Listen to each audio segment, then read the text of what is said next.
तेजस्वी यादव लालू प्रसाद यादव का तो सर्वनाश नहीं हो सकता, लेकिन उनके कैरियर का, उनकी पार्टी राष्ट्रीय जनता दल का अब सर्वनाश होना तय बताया जा रहा है। और उनके ही भस्मासुरों ने अब कसम खा ली है कि तेजस्वी यादव को विधायक भी नहीं बनने देंगे। और आपको बताते चले कि साल 2025 के बिहार विधानसभा चुनाव में तेजस्वी यादव की पार्टी एक सीट भी नहीं जीत पाएगी। और ऐसा हम क्यों कह रहे हैं तो आपको बताते चले कि एक बार फिर से आरजेडी विधायक फतेह बहादुर सिंह का एक बयान सामने आ गया है। और अगर फतेह बहादुर सिंह टाइटल से आप इनको ब्राह्मण, भूमिहार या राजपूत यानी कि अपर कास्ट समझ रहे होंगे, तब आपकी ये गलती है। आजकल तो बहुत सारे लोग जो कि ओबीसी कैटेगरी के हैं, दलित कैटेगरी, एससी एसटी से आते हैं, ये लोग भी सी टाइटल लगाने लगे हैं। इन्हें भूमिहार, राजपूतों और ब्राह्मणों से, लालाओं से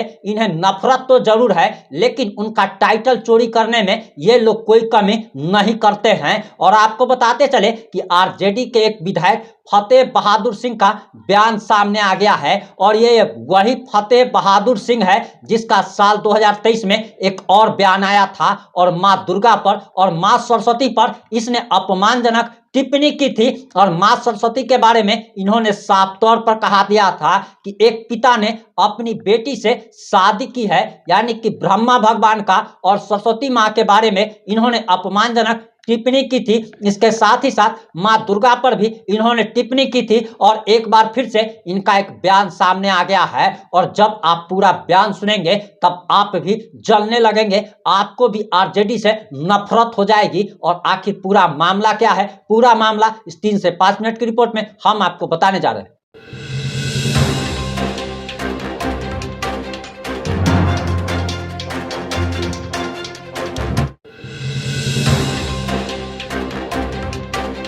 नमस्कार, मैं प्रिंस कुमार सिंह और आप देख रहे हैं पॉजिटिव इंडिया। आखिर फतेह बहादुर सिंह ने क्या बयान दिया है, सबसे पहले मीडिया रिपोर्ट्स के अनुसार जो जानकारी आ रही है, सबसे पहले आप वो बयान सुन लीजिए। उसके बाद हम आपको उनके मुंह से उन्होंने क्या कहा है वो भी हम आपको सुनाएंगे। और आरजेडी विधायक फतेह बहादुर सिंह एक बार फिर से विवादों में आ गए हैं। दरअसल फतेह बहादुर सिंह ने मंदिर को लेकर के कुछ ऐसी बातें कह दी जिससे उनके बयान पर विवाद होना तय माना जा रहा है। उन्होंने एक कार्यक्रम में कहा कि मंदिर अंधविश्वास, पाखंड और मूर्खता को बढ़ावा देने का काम करता है। फतेह बहादुर सिंह ने बिहार के रोहतास में एक विवादास्पद बयान दे दिया। फतेह बहादुर सिंह ने देहरी में कार्यक्रम को संबोधित करते हुए कहा कि आज समाज में 2 रास्ते हैं, लोग बच्चे को मंदिर भेजें या फिर स्कूल। मंदिर अंधविश्वास, पाखंड और मूर्खता को बढ़ावा देने का काम करता है, जबकि स्कूल हमें विज्ञान और जीवन में बदलाव की ओर लेकर जाता है। हमें चुनना है कि हम अपने बच्चे को कहां भेजने की जरूरत समझते हैं।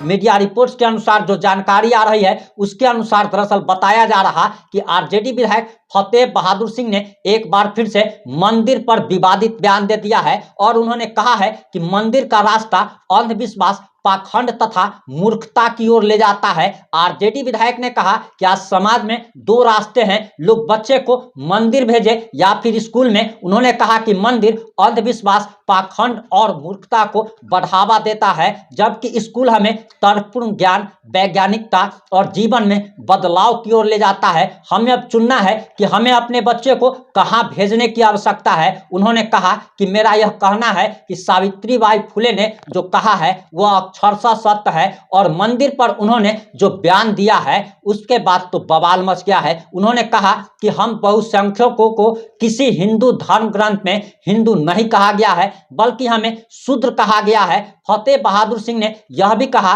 कि जिन लोगों ने ब्राह्मणवाद की बात मानी उन्हें क्षत्रिय बना दिया, जिन लोगों ने उनकी सेवा की उनको वैश्य बना दिया, और जिन लोगों ने उनकी बात को नहीं माना उनको शूद्र बना दिया। तो अब जरा फतेह बहादुर सिंह ये बात बताए कि क्या उनके बाप के नाम के पीछे टाइटल सिंह लगा हुआ था, वो अपने नाम के पीछे शूद्र क्यों नहीं लगाते। और सबसे बड़ी बात कि आखिर लालू प्रसाद यादव हो या फिर तेजस्वी यादव हो, ये लोग जब मंदिर जाते हैं, तेज प्रताप यादव जब मंदिर जाते हैं, तो फतेह बहादुर सिंह के नाम ताकत है, तो तेजस्वी यादव को और तेज प्रताप यादव को जाकर क्यों मना नहीं करते कि आखिर आप मंदिर जाकर अंधविश्वास को, पाखंड को बढ़ावा क्यों दे रहे हैं। अब एक चीज आपको बताते चले कि शिक्षा जरूरी है, लेकिन शिक्षा जो है हर एक चीज में काम नहीं आती। अगर मैं अपने बारे में बताऊं तो मैंने जितना पढ़ा है वो तो अभी मेरे किसी काम में नहीं आ रहा है। जो आप स्कूली शिक्षा लेते हैं वो सिर्फ और सिर्फ आपको नौकरी करने में काम आता है, बाद बाकी आपको जीवन जीने में आपका व्यवहारिक ज्ञान ही काम आता है। आप अपने परिवार से जो सीखते हैं वही काम आता है। और जो धर्म का नहीं हो सकता, जो अपने जात का नहीं हो सकता, वो अपने बाप का भी नहीं हो सकता। और फतेह बहादुर सिंह ने इस बात का ऐलान कर दिया है और इस ऐलान के बाद तो खलबली मच गई है। आपको बताते चले कि जिस प्रकार से ये लोग बहुसंख्यकों का अपमान कर रहे हैं और उसके बाद जब चुनाव जब हो जाता है, ये लोग जब हार जाते हैं तब सड़कों पर नंगा नाच शुरू कर देते हैं और RND रोना ये लोग शुरू कर देते हैं कि ईवीएम हैक हो गया। लेकिन इनको, इन बेवकूफों को इनको समझना पड़ेगा कि दरअसल ईवीएम हैक नहीं हुआ है, बल्कि अगर इस देश में अगर मान लीजिए कि अगर 10 हिंदू अगर है तो 8 हिंदू अपने धर्म को जानता है, अपने धर्म को मानता है। बाद बाकी 2 लोग ही, यानी कि 2 हिंदू ही दोगले होते हैं जो कि सेकुलर टाइप होते हैं, जो अपने धर्म को गाली देते हैं। बाद बाकी 8 हिंदू तो अपने धर्म को मानता है, अपने धर्म को जानता है, भगवान की पूजा आराधना करता है। तो फिर आखिर जब ये पार्टियां हिंदू धर्म के खिलाफ देवी देवताओं का ऐसे अपमान करेगी तो आखिर चुनाव ये लोग कैसे जीत पाएंगे। और जब ये लोग चुनाव हार जाते हैं तब ईवीएम का रोना रोने लगते हैं। इन बेवकूफों को ये समझना पड़ेगा कि जो बहुसंख्यक है, जब तक आप उसकी बात नहीं करेंगे तब तक आप चुनाव तो क्या, एक मुखिया का भी, एक वार्ड का भी आप चुनाव नहीं जीत सकते। आप क्या कहना चाहेंगे आप लोग कमेंट में अपनी प्रतिक्रिया जरूर दीजिएगा। जुड़े रहे हमारे साथ। जय हिंद, जय भारत।